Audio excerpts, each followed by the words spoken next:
Welcome to Pallavi TV. Bharat అనే అబ్బాయి ఎవరైతే ఉన్నారో భరత్ ఆటో వెనక కొటేషన్ రాసి వివాదం జరిగింది కదా. సో దానికి సంబంధించి భరత్ వెంట మొదటి నుంచి చాలామంది వ్యక్తులు ఉన్నారు. అందులో వాళ్ళందరిలో బజరంగ్ దళ్ మహేష్ కూడా ఉన్నాడు. మహేష్ మనతో పాటు ఉన్నాడు. ఈ ఇన్సిడెంట్కి సంబంధించి ఆయనతో మాట్లాడదాం. నమస్తే మహేష్. జై శ్రీరామ్ అన్న. ఏంటి మొదటి నుంచి అంతా ఈ ఎపిసోడ్ అంతా అయిపోయే వరకు మీరు ఉన్నారు, నిలబడ్డారు, అండగా నిలబడ్డారు. ఈ మొత్తం దీని మీద ఏం మాట్లాడతారు మీరే?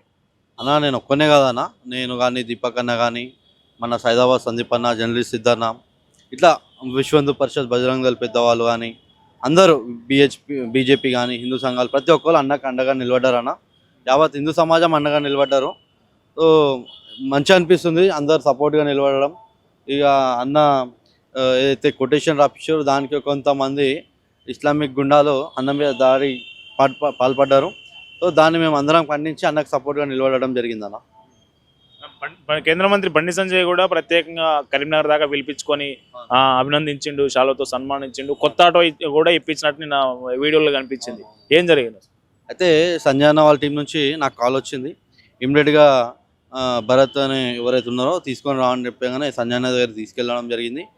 సంజయ్ అన్న సన్మానించి మాట్లాడిన తర్వాత ఖచ్చితంగా నీకు ఆటో అనిపిస్తుంది అని చెప్పేసి అన్నకి ఎట్లా ఉండాలి ఏందనేది కూడా కొన్ని మంచి మాటలు చెప్పిండు అనమాట. తర్వాత నెక్స్ట్ డే తర్వాత 2 days తర్వాత అన్నకి మళ్ళీ కొత్త ఆటో ఇప్పడం కూడా జరిగింది సంజయ్ అన్న.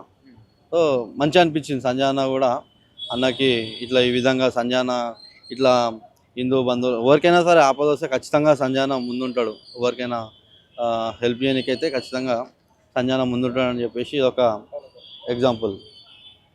ఇప్పుడు ఈ మొత్తం ఈ ఘటనకు సంబంధించి ఇప్పుడు భయభ్రాంతులకు గురి చేసిన సందర్భంలో వీళ్ళందరూ గతంలో ఇట్లాంటిది ఎప్పుడూ జరగలేదు. అంటే ఒక వ్యక్తి ఒకరికి ఆపద వస్తే మిగతా అందరూ అండగా నిలబడ్డ పరిస్థితి గతంలో లేకుండే. ఇప్పుడు చైతన్యం పెరిగింది అనుకోవచ్చా? ఖచ్చితంగా పెరిగిందన్న, ఇంకా పెరగాలి. ఇది జస్ట్ మాత్రం 10% మాత్రమే పెరిగింది. 10% కూడా కాదు, కొద్దిగా ఇంకా పెరిగితే ఇంకా బాగుంటుంది. జస్ట్ 10% పెరిగింది, ఇంకా 90% పెరగాలి. అంటే మొత్తం 100% పెరగాలి. ఇంకా జస్ట్ కొద్దిగా పెరిగితేనే ఇంతగానం మనం అంటే ఒక ఎవరికి ఏమైనా కూడా అందరం యూనిటీగా మనం బయటికి వస్తున్నాం. ఇక అందరం యూనిటీ అయితే ఏ విధంగా ఉంటుంది? ఈజీగా మనం హిందువులు అందరూ యూనిటీ ఉండాలని చెప్పేసి నేను తెలియజేస్తున్నాను. ఇప్పుడు భరత్ లాంటి హిందూ కార్యకర్తలకు, హిందుత్వం ధర్మాన్ని నమ్ముకున్న వాళ్ళకు మీరు చెప్పేది ఏంటి? ఈ ఇన్సిడెంట్ తర్వాత మీరు చెప్పేది ఏంటి? మీరు ఇచ్చే సూచన ఏంటి?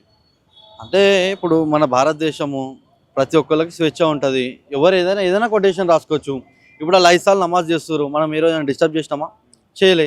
వాళ్ళు ఆల్రెడీ సుప్రీంకోర్టు గైడ్లైన్స్ కూడా వాళ్ళు బ్రేక్ చేసి 5 times సౌండ్ సిస్టమ్ కూడా హెవీ పెడతారు. ఎప్పుడు మనం అబ్జెక్షన్ చేయలేదు. 5 times వాళ్ళు నమాజ్ ఏం చదువుతారు అనేది ప్రతి ఒక్కరికి తెలుసు. వాళ్ళ దేవుడు గొప్ప, మా దేవుడు మించిన గొప్ప దేవుడు అని వాళ్ళు 5 సార్లు చదువుతారు. మనం ఏ రోజు కూడా డిస్టర్బ్ చేయలేదు. ఎవరు స్వేచ్ఛ అలేదని మనం వదిలేసినాం. ఈరోజు నేను అందరికి ఒకటే డిమాండ్ చేస్తున్నా, ఎవరికైనా సరే మన భారతదేశంలో ఎవరు ఇష్టం వచ్చిన కొటేషన్స్ రాసుకోవచ్చు. ఏ మతాన్ని కించపరచలే కదా అని, ఏ మతం పేరైనా తీసుకోలే కదా. ఆయన స్వేచ్ఛ, ఆయన ఎవరినైనా కూడా ఏదైనా కూడా రాసుకోవచ్చు. ఎవరైనా సరే రాసుకోవచ్చు. కొటేషన్ అయినా సరే భారతదేశంలో మన హిందువులకి మన మెజార్టీ మనకి స్వేచ్ఛ ఉంటుంది. వాళ్ళకు కూడా ఉంటుంది స్వేచ్ఛ, వాళ్ళని కాదనట్లే. ఎవరిని కాదనం మనం, ఎవరి స్వేచ్ఛ వాళ్ళది. అంతేగాని భారతదేశానికి కానీ సనాతన ధర్మానికి కానీ ఇట్లాంటి హిందువుల మీద కానీ ఇట్లాంటి దాడిలో పాల్పడితే మాత్రం సహించబోమని చెప్పేసి నేను తెలియజేస్తున్నాను.